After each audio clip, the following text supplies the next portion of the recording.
Сәлем достар. Бүгін біздер дүкенге келіп қалдық. Дүкеннен тек қана қара заттар алатын боламыз. Қара тамақтар жинаймыз да, Малика? Тек қана қара заттар аламыз. Ал кеттік. Так, мыннан бастайық та. Так, мына жерде черное мороженое бар екен. Қазір алайық. Біреу. Натс деген да? Да, Малика. Қара мороженое алдық. Так. Олар энергетик қой. Қазір мына жерден қара сок аламыз. Так, мына жерде қара кола бар бізде, да? Так, қазір. Так, кішкентай кола алайық, да? Лучше. Кола.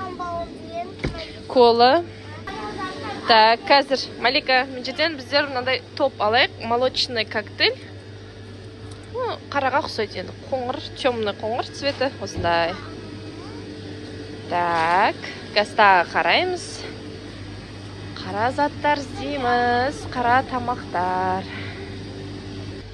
Так, мына жерден біздер Big Bonның қара түрін көрдік. Осындай аламыз да, Малика? Қара.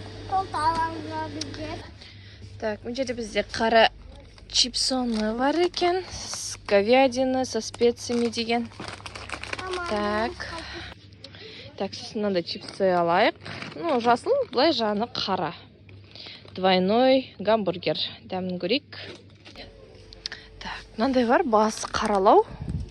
Кирешки, семга, сырым дейді. Осындай алайық, біреу.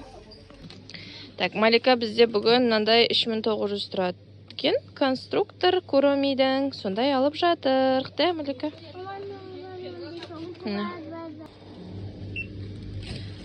Міне достар, біздер алып болып жатырық бәрін. Так, достар, біздер барлығын алып болдық, да? Мынаның ішінде келген қара заттар. Малика, Куромиді көрсетіп жүрші. Куроми. Аха. Пока, достар.